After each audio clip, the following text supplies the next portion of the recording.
You're listening to the ESO Network, your station for all things geek. Hello, and welcome to 152 Pounds of the Soul Forge podcast.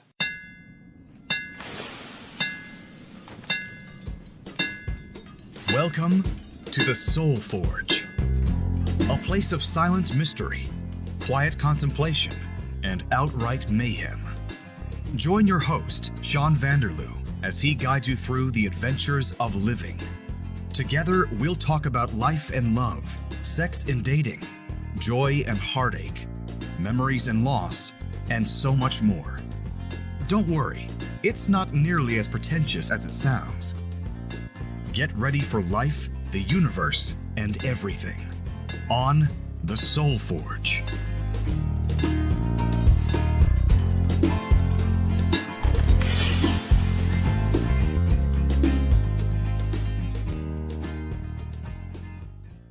Hey everybody, it's Sean and Julie here with a very exciting episode of Soul Forge. How are you, Julie? I'm good, thank you.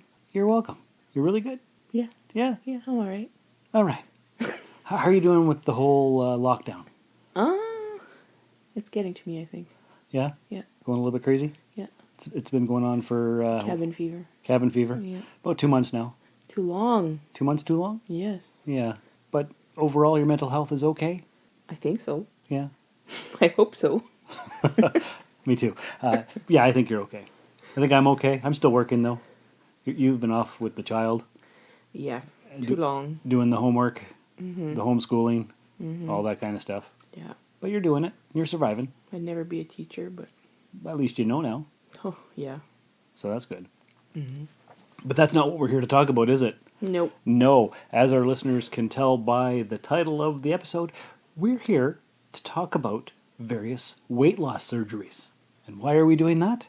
Would you say you're an expert? No, I'm not an expert. You're not an expert. No. But you've recently undergone a procedure, which we'll get to in a moment.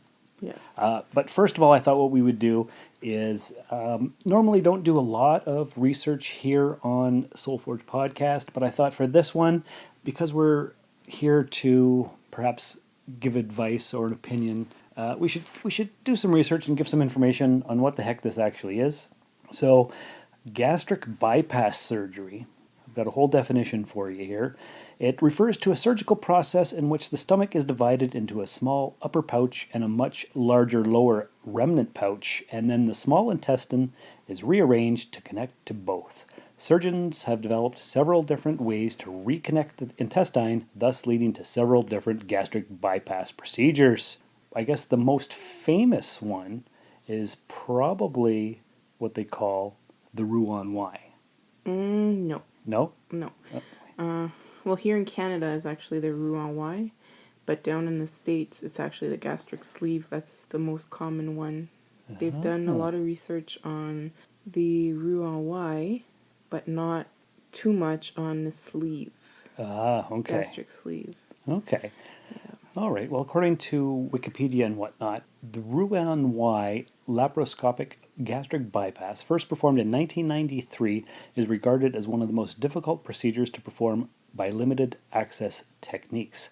But use of this method has greatly popularized the operation due to associated benefits such as a shortened hospital stay, reduced discomfort, shorter recovery time, less scarring, and minimal risk of incisional hernia. Mm-hmm. They don't actually open you up anymore. They do it laparoscopy. Mm-hmm. So you have like 5 incision holes that they access the stomach. And they go in with their little tools and their tubes and their things. Yes. But the gastric bypass or the Roux-en-Y is actually, they basically take out your stomach and they bypass it to your small intestine. So they take the stomach right out. I believe so.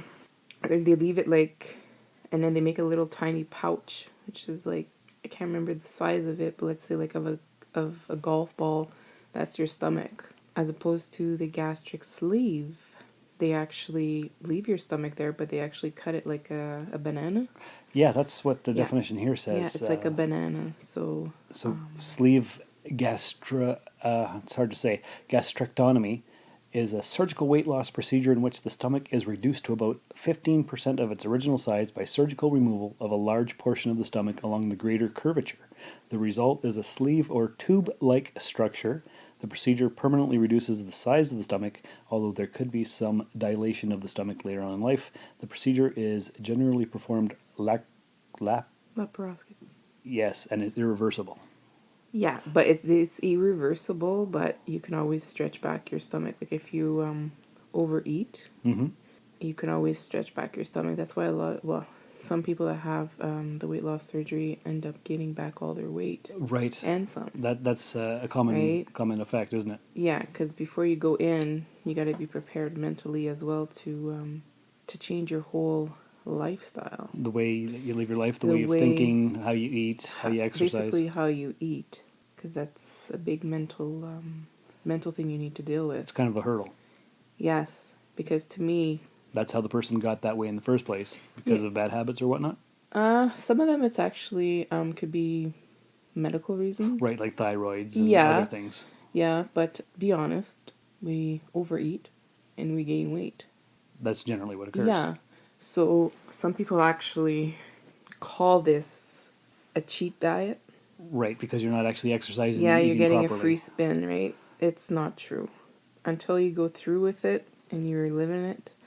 I thought about it too before because I had a friend go for it, and then I was like, oh, just like easy way out, right? Right. But it's really not easy once you get the surgery. Okay. Well, why don't we go into that in a moment? We'll just play a quick promo for another podcast here on the ESO Network, and then we'll be right back. Hey, weird podcast people! Join us every week on the Flopcast for a half hour or so of silly conversation about comics, music, Saturday morning cartoons, old movies and TV shows, and chickens. It'll be our little secret. Find us at flopcast.net and on the ESO Network.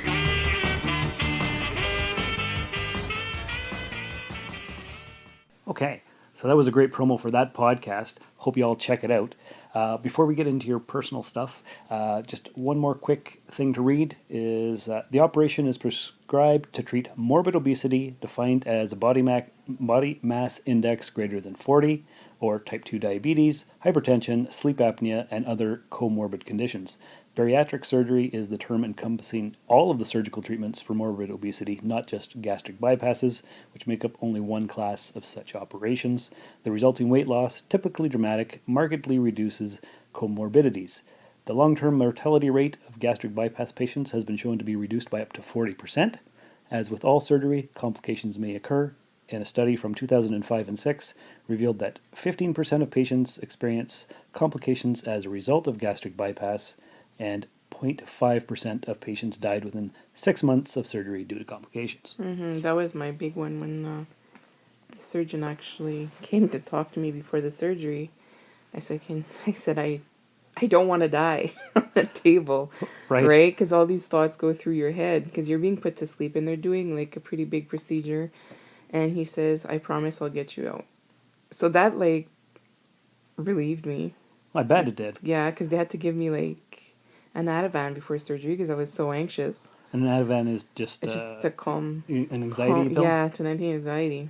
Because I was so nervous and all these thoughts were going through my head, right? What if I don't come out of there and... Right. You know, my daughter and stuff. Well, yeah, you had a 6-year-old daughter that you could have left behind. So that's that. Okay. So you were saying about, before you even thought about it, you had a friend who went through it? Yes, she went through it, but she had the Roux-en-Y. So I was able to see her when she got out of the hospital to now. She's a little bit over a year post-op. Roux-en-Y, I saw her eat, get sick a lot.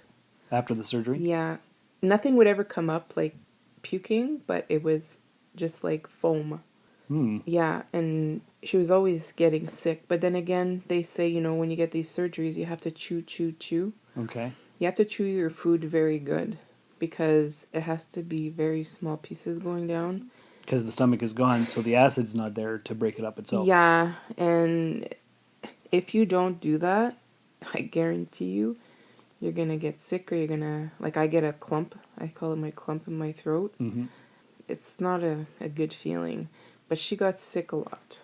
And that scared me because I was like, oh my God, do I really want to go through with this? Like, I won't be able to eat normally again. Right? Right, of course. And I would see her portions and I was like, you're not eating. Because there was hardly any How food on can the plate. Yeah. So that kind of threw me off. And then there's also complications with hair loss. Lots of people go through the hair loss. And weren't you saying that... She lost a lot. She did? Yeah, she would keep it in a baggie. Did she go completely bald? No. Okay. No, but she used to have really thick hair, right? Mm-hmm. And I don't have thick hair. My hair's thin. So that was a reason why I postponed the surgery too, before is the hair loss. I was so scared of that.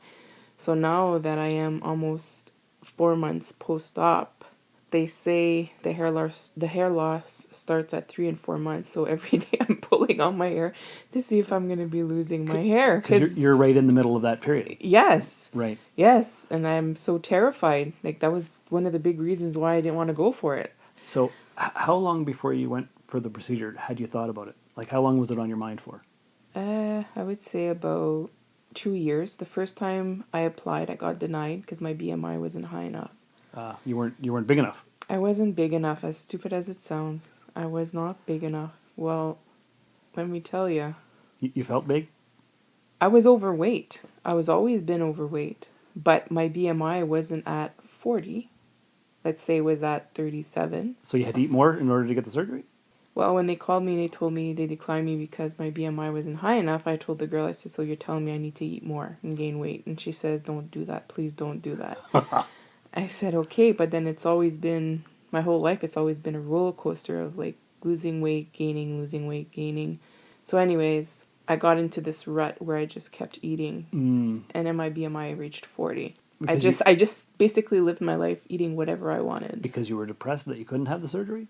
That and just maybe unhappy with my life situation at the time. Okay, that's fair. I wasn't happy with it. And do you think being unhappy led to more eating? Well, because that was they say, your coping mechanism? You're stressed. Mm-hmm. Well, the word stress is dessert, right. upside down. Yeah. So, yeah, I would eat and eat and eat and eat. Just to soothe your emotions. Yeah. Okay. Yeah. And you've always done that ever since you were a kid? I believe so. Because you told me you always felt like a chubby kid. I've always been a chubby kid. Always been chubby. Yeah? Yeah. Okay. Now, I haven't seen any of your I've always baby been chubby. pictures or... that's true. I haven't seen any of your childhood pictures, come to think of it. Again, it runs in my family, right? On my dad's side of the family, so... Okay. Yeah. For some background information, you had your surgery January 21st? Yeah. And I didn't actually meet you until 2 weeks later. So you'd already... Yeah, that's what I was like... It made me wonder if you were ready to start up something new while going through the beginning stages of your recovery. Well, that was the thing. I was single when I had the surgery, so I was like, I'll focus on myself and get myself better and deal with this surgery that I just went through. Mm-hmm. But then, you came along. Surprise! Yeah. No, it wasn't, I just didn't know, at first, go out to the restaurant. Well, when you met me, I couldn't even eat, right? I wasn't even at that stage yet. I was still on pure liquids or puree. So we couldn't go anywhere. We met at a Tim Hortons, and you had a small coffee, and I don't even think you finished it. No, and I felt so uncomfortable. My stomach was so sore just sitting there for hours. Yeah, it was... Yeah, because we sat there, and the time just flew by, and we talked about everything. Yeah. It was nice.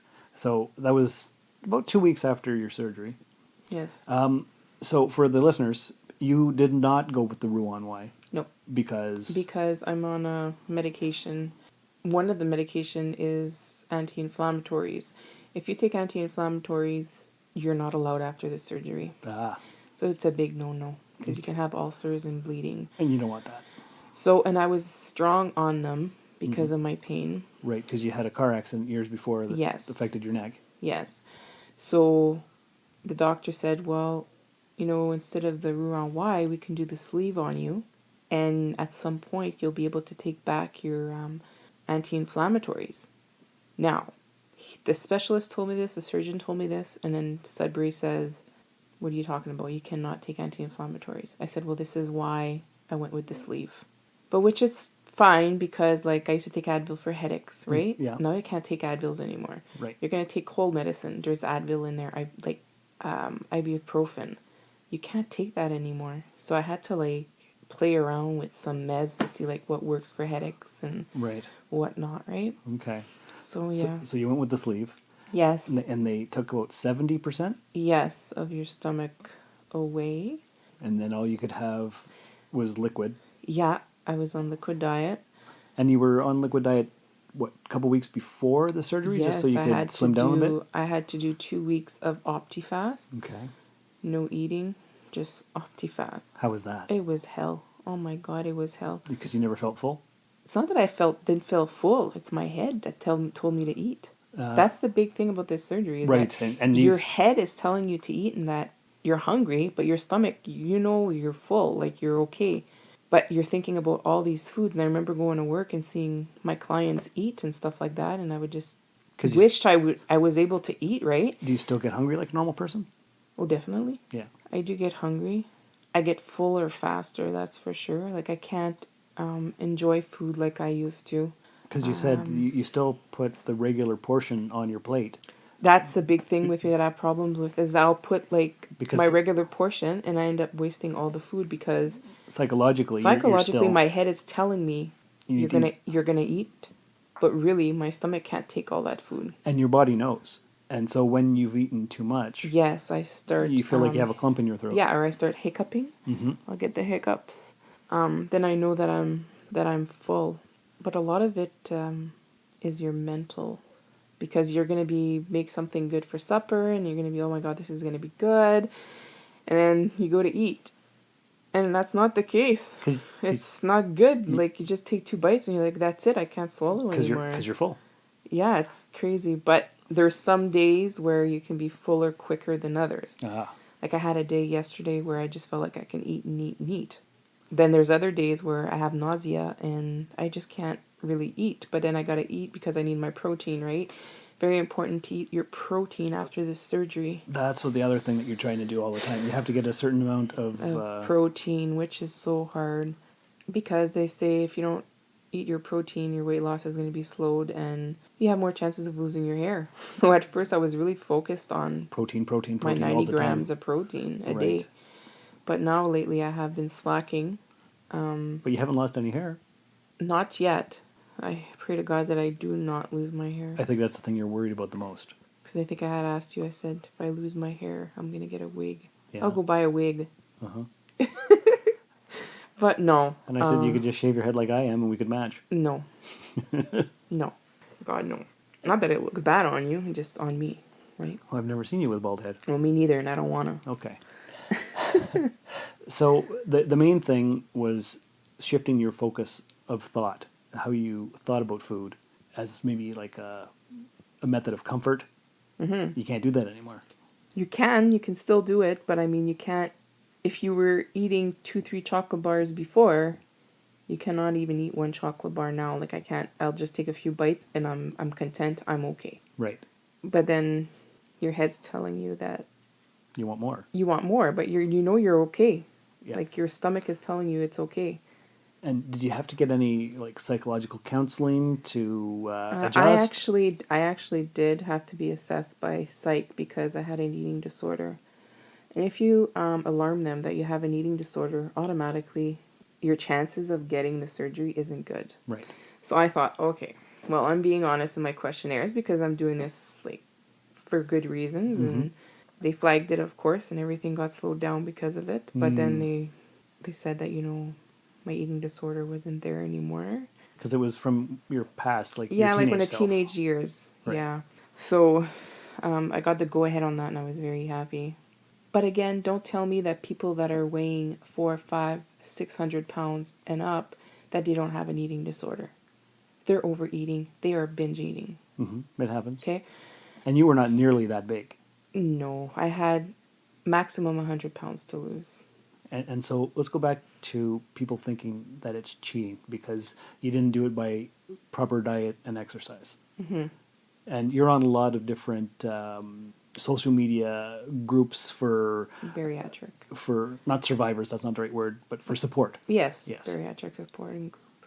and you guys all encourage each other and take pictures and show each other your weight loss and the things that you're going through. And do you find that helpful? It is helpful at times, but then at times you can never compare yourself to somebody else. Because every person is Everybody's unique. Different, right? Like somebody told me the other day, they texted and they said, oh, so-and-so lost 80 pounds in like 3 months, right? Mm-hmm. And I was like, okay, well, I'm up to 49 pounds in 3 months. 3 months. So I asked the person, well, first of all, was it the Rouen Y or was it the sleeve that they got? Well, it was the Rouen Y, and the girl was way bigger than I. First of all, if you're bigger, a bigger person will lose faster than someone that doesn't have all that excess weight to lose. But losing faster isn't necessarily good. But losing faster isn't good. Because you got all the hanging skin. Yeah, you can get hanging skin, loose skin. So to me, if I lose slowly and consistently is okay. Of course, I want to be like my ideal weight right now. Yes, it'd be nice. But then again, you can be deficient of a lot of nutrients too, right? Right. Because as a bariatric client, you have to take multivitamins every single day for the rest of your life now. Right, because you can't... Because your absorption isn't the same anymore. So anyhow, so basically the person was comparing me to somebody else. Well, can't do that. Because the person had a different body shape, exactly. a different type of surgery. Exactly. So size. There are some people that you're going to go on a bariatric support group and they've lost so-and-so weight and you're only at, let's say, this much. You've lost 20 pounds, but the other one lost 50. Then you're going to get discouraged and put yourself down. You're doing something wrong. You're not. It's not a competition. Exactly. It's not a competition. You're going to lose at your own pace. Your own pace, right? So overall, you're almost 4 months in. Mm-hmm. How are you feeling? Are you glad you did it? Or if you could do it over again, would you not have gotten the surgery? The second day after surgery, I said to my friend that was there with me in Toronto, so what did I just do to myself? But then it's always the day of and the day after is the worst. And then it starts slowly getting better. Ah, okay. Yeah. So do I regret doing it? No, I don't. Good. I don't regret doing it. Is it a lifestyle change when you're eating? Definitely. You can't enjoy food. Let's say, oh my God, I want to eat Chinese food, right? Right. You can't eat Chinese food anymore. So you can't enjoy what you had before. And let me tell you, you're a fantastic cook. And the fact that you can enjoy what you're making. I don't know. If I didn't meet you, maybe I wouldn't be cooking so much. Who knows? Oh. Maybe I wouldn't. You wouldn't care as much. Yeah, I don't know. Well. Yeah. You do a great job, I'll tell you that much. And I think I'm going to need the surgery too, maybe. No. If I'm not careful. No, just kidding. Oh, Lord. But overall, you're happy you did it. And do you have any specific advice for people who are thinking about getting any type of the surgery? Any advice? You got to be ready to change your lifestyle, right? With the food. Ask me a question, if I eat junk food today? Yes, I do. You know, I always thought before surgery you could never eat junk food after. I do, but it's very... Smaller portions. Yeah, it's controlled, like small amounts, right? Should I be eating it? No, I should not be eating it. But to me, I'm doing much better than I did before. So you got to really think of this whole thing as a lifestyle change, and be prepared mentally. That's the biggest part of it, isn't it? It's mental, yeah. Changing your way of thinking. Yeah, about food. Yeah. The whole thing about food, and it just changes everything. Like, you want to go for an ice cream. Like the other day, you went for an ice cream cone. I couldn't even get one. Right. Right? I just took 2 licks and then that was it. Yeah. Right? We share a lot of stuff. Yeah, and I give you a lot of my leftovers. Yeah, you do. It's true. So it kind of works out. Yeah. Yeah, even with the coffee. You're not supposed to have coffee or any caffeine. No. I'll make a coffee and you'll have a couple sips. Yeah, and I had my 3 months appointment and the nurse said no more coffee. You got to stop your coffee. So I went to decaf coffee, and even then I don't finish a whole coffee. No. I have a few zips and I'm good. Mm-hmm. Right? Yeah.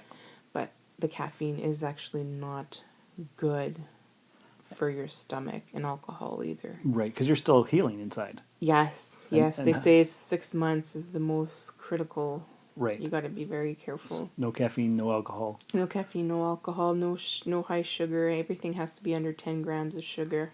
And another thing is too with that I've noticed with the Roux-en-Y, you get a lot of dumping. It's called dumping syndrome. Which is what? Where you get sick. Oh. Well, you're going to eat something that has too much sugar or too much carbs, and then you're going to end up getting sick. With the sleeve, I had a dumping experience once only, and it was only because of my pain medication that I had taken.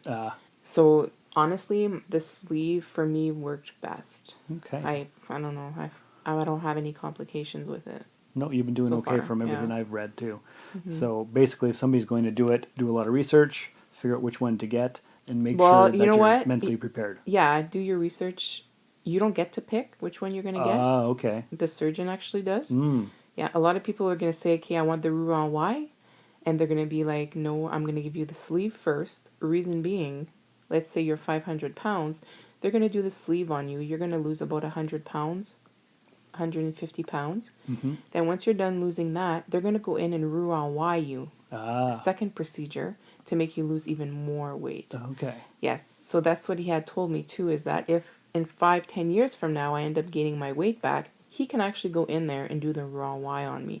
If you get the Roux-en-Y the first place, you're done. Right. There's no more. Because that's the last it's finished. step. Yeah. Okay. It's finished.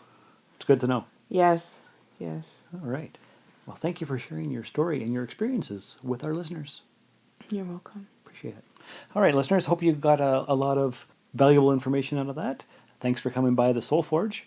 Take care. Remember to check out soulforgepodcast.com for all of our social media links. And remember, you're always one decision away from a totally different life. Thank you for listening to another episode of the Soul Forge Podcast. Your support is greatly appreciated, and we hope you'll tune in again next time. Remember that you can visit soulforgepodcast.com for all of our social media links, and don't forget to share the show with everyone you know. The Soul Forge Podcast is your best source for living your best life. Think about it. This has been a broadcast of the ESO Network.